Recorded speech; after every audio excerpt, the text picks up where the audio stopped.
नमस्कार, सुधीर सप्रा की बात में आपका स्वागत है।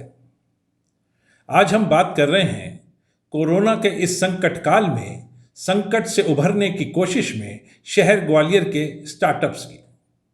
स्टार्टअप शब्द तो हम रोज सुनते हैं, पर स्टार्टअप क्या होते हैं ये कई लोगों के लिए पहेली है। स्टार्टअप वास्तव में वो युवा कंपनियां होती हैं जो विकास की पहली सीढ़ी पार कर रही होती हैं। ये वो प्रयास हैं जो सेवाओं और वस्तुओं की उपलब्धता को आम जन के लिए सहज और सुरक्षित बनाने की कोशिश में जुटी होती है। भारत देश में 65% जनसंख्या 25 से 35 आयु वर्ग की है। 2008 की मंदी में बहुत से युवाओं ने नौकरी खोने के बाद ऐसे प्रयास शुरू किए हैं, पर इन सब के सामने चुनौती होती है कि कम लागत में कैसे अपनी कंपनी को चलाएं। ऐसा ही एक प्रयोग देश में कोवर्किंग स्पेस के रूप में उभरे हैं, जहां स्टार्टअप बिना दफ्तर के भारी किराए, बिजली पानी के बिल और सपोर्ट स्टाफ की चिंता के बिना अपना काम कर सकते हैं। सुधीर सप्रा की बात में आज आपको ग्वालियर शहर में पहली कोवर्किंग स्पेस चलाने वाले युवा साथी आकाश अरोड़ा से मिलाते हैं। आकाश सॉर्टेड स्क्वायर के नाम से काम करते हैं और उनके यहाँ कई स्टार्टअप चलाने वाले युवा साथी सुविधाओं का लाभ उठाते हैं। आज से 1 वर्ष पूर्व जब हमने इस स्पेस का निर्माण कराया था सॉर्टेड स्क्वायर का, तब मुख्य उद्देश्य हमारा यही था कि जो ग्वालियर में युवा उद्यमी हैं उनको हम एक प्लेटफॉर्म देना चाहते थे। उनके लिए हम रिसोर्सेज बना रहे थे, उनके लिए हम ऑफिस स्पेस प्रोवाइड कर रहे थे। और यहाँ पे कोरोना टाइम से पहले करीब 7 से 8 कंपनीज़ यहाँ से काम कर रही थी और करीब 40 मतलब मिला के एम्प्लॉयज़ यहाँ से ऑपरेट कर रहे थे अपना। और हमारा जो स्टार्टअप नेटवर्क की जो हमारी कम्युनिटी है उसमें करीब 250 स्टार्टअप्स ग्वालियर शहर से उसमें काम कर रहे थे। लेकिन कहीं ना कहीं कोरोना के बाद ऐसा देखने को मिला कि हमारा जो व्यापार है जो बिल्कुल मतलब शुरुआती दौर में था वो कहीं ना कहीं बहुत नुकसान हुआ है उसमें। और सब जगह ये मतलब सारे युवा उद्यमी के साथ ऐसी कहानी हुई है कि वो कहीं ना कहीं बहुत परेशान हो रहे हैं इस पूरी चीज़ को लेकर। और हर सेक्टर में, चाहे हम बात करें जो ऐसे उद्योग हैं टूरिज़्म में या ऐसे उद्योग हैं जो इवेंट सेक्टर में थे, उनको बहुत परेशानियों का सामना करना पड़ रहा है। और लगता है कि अभी 6-7 महीने तक ऐसी ही कहानी चलती रहेगी सबकी। लेकिन फ़िलहाल जो हमारा उद्देश्य है कि हम ग्वालियर के युवा उद्यमियों के साथ मिलकर उनके व्यापार को उठाने का कार्य कर रहे हैं। तो कोशिश यही की जा रही है कि सबका बिजनेस, जैसे आजकल देखा जा रहा है कि ऑनलाइन ट्रेंड बढ़ता जा रहा है, तो सॉर्टेड स्क्वायर कोवर्किंग स्पेस की ओर से ये चीज़ हमने शुरुआत करी है डिजिटल फैक्ट्री के नाम से, कि हम उनका जो व्यापार है उसको ऑनलाइन लेके जाएं और उसको हम एक नए सिरे से फिर से बड़े रूप में शुरू कर पाएँ बिना बाउंड्रीज़ के और बड़े तरीके से। तो अलग अलग तरह के जो लघु और मध्यम उद्योग हैं और जो युवाओं द्वारा संचालित किए जा रहे थे शहर में, उनको जोड़ा जा रहा है एक एक करके फिर से, और उनको ऑनलाइन लाने की प्रक्रिया शुरू की जा चुकी है। कहते हैं किसी भी स्टार्टअप की सफलता के लिए right idea in right direction at right time ही मूल मंत्र है। पर कोरोना के संक्रमण में इन स्टार्टअप्स के लिए राइट टाइम राइट साबित नहीं हो रहा।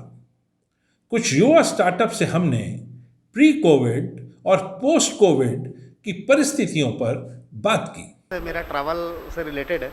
हम लोग ऑल ओवर इंडिया में होटल एंड रिजर्वेशंस बुकिंग वगैरह करवाते हैं।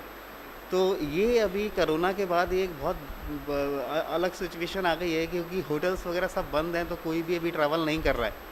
बट अभी अगर देखा जाए तो ऐसी सिचुएशन है लास्ट 2 मंथ से, और आने वाले कुछ समय और ऐसा ही रहेगा। बट जैसे जैसे ये चीज़ सही होती जाएगी, जैसे जैसे लोग बाग समझने लगेंगे और सोशल डिस्टेंसिंग और इन सब चीज़ों का ध्यान में रखते हुए जब होटल्स वगैरह ओपन हो जाएंगे, तो ये भी एकदम पूरी तरह से कहा जा सकता है कि एक बहुत अच्छा जो अपॉर्चुनिटीज़ है वो डबल ट्रिपल उसमें काफ़ी अच्छी तरह से आएंगी। तो बिजनेसेस जो भी हैं अभी करंट सिचुएशन में बहुत डाउन है, लेकिन आने वाले टाइम में ये बहुत अच्छा एक आने वाला वो होगा जिसमें सब लोग अच्छी तरीके से ग्रोथ कर पाएंगे। सर ये स्पेस ऐसा है जहाँ बहुत कंफर्टेबल जोन है। यहाँ पे हर किसी का कोई सा भी ट्रेड हो, आप कंफर्टेबली यहाँ आके वर्क कर सकते हैं। बिल्कुल घर जैसा माहौल है और आराम से जो नए स्टार्टअप जिनका नए प्रोजेक्ट्स हैं, जो नया स्टार्टअप करना चाहते हैं, वो बिल्कुल यहाँ पे आके अपनी शुरुआत कर सकते हैं और कर भी रहे हैं लास्ट ईयर से। ये कोरोना की वजह से काफ़ी ज़्यादा लॉस हुआ है, क्योंकि आज के टाइम में जो इवेंट इंडस्ट्री है, सब लोगों का एक बेसिक हो गया है कि एंटरटेनमेंट, प्रोडक्शन, इवेंट्स हर किसी की नीड है। ये डेली लाइफ में इतना ज़्यादा जुड़ गया है कि हर किसी की डिमांड में है ये। और एकदम से जो कोरोना की वजह से सब कुछ डाउन हुआ है, बिल्कुल ख़त्म सा हो गया है, यानी कि सब बहुत लॉस हुआ है इस इंडस्ट्री को।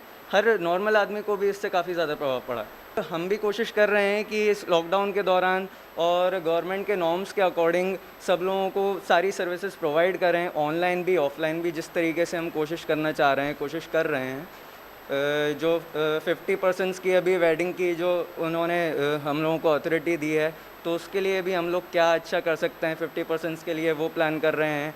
बाकी ऑनलाइन हम लोग जो प्रमोशन दे सकते हैं, वो प्रमोशन प्लान कर रहे हैं कंपनीज़ के लिए। तो हम लोग ऐसी स्कीम्स प्लान कर रहे हैं कि अभी जो लॉकडाउन के अंदर हम लोग कर सकते हैं, या अभी जो गवर्नमेंट नॉर्म्स के अकॉर्डिंग हम लोग कर सकते हैं, वो पूरी कोशिश कर रहे हैं। देखा जाए जब से लॉकडाउन हुआ है तब से स्कूल सारे बंद हो गए हैं, सारे ऑफिसेस क्लोज हैं, तो इसी कारण सारी स्टेशनरीज बंद हो गई है। बच्चे अब घर में बैठे हैं तो उन्हें स्टेशनरी की ज़रूरत भी नहीं पड़ रही है। तो हमारा काफ़ी तरीके से लॉस हो गया है। सारे जितने भी लड़के थे हमारे जो ऑनलाइन डिलीवरी जो करते थे, वो भी नहीं मिल पा रहे हैं। काफ़ी कुछ लॉसेस हुए। मेरी कोचिंग मैनेजमेंट की एक कंपनी है कोचर्स नाम से, जिसमें कोचिंग्स की सारी सर्विसेज प्रोवाइड किया जाता था उनको। प्रिंटिंग, डिज़ाइनिंग, डिजिटल मार्केटिंग और उनके एडमिशन्स भी प्रोवाइड किए जाते थे। लेकिन कोरोना के चक्कर में अभी 2 महीने से सारी कोचिंग्स बंद हैं, जिससे कारण सारी चीज़ें बंद हो चुकी हैं। अगर आप देखेंगे बात, तो कोचिंग्स पूरी तरीके से बंद हो गई हैं। और खुलने के लिए भी अभी पहले स्कूल्स को प्रायोरिटी दी जा रही है, उसके बाद कोचिंग्स को उसके 6 महीने बाद प्रायोरिटी दी जाएगी। तो कोई कोचिंग के बारे में सोच ही नहीं रहा है। जिन कोचिंग्स को ऑनलाइन मूव होना था वो मूव हो गए हैं, लेकिन बहुत कोचिंग स्ट्रगल कर रहे हैं अभी भी। और एक एजुकेशन सेक्टर के अंदर एक अनबायस सिचुएशंस आ गई हैं कि वो कैसे आगे मूव फॉरवर्ड होंगे। इन सभी से आपकी मुलाकात कराने का हमारा एकमात्र उद्देश्य है कि शहर के युवाओं को इस बात की जानकारी हो सके कि शहर ग्वालियर में भी उनके लिए ऐसी सुविधाएं उपलब्ध हैं। इन उत्साही युवाओं की सफलता की हम कामना करते हैं। सुधीर सप्रा की बात में आज इतना ही। फिर मिलेंगे, मिलते रहेंगे। नमस्कार।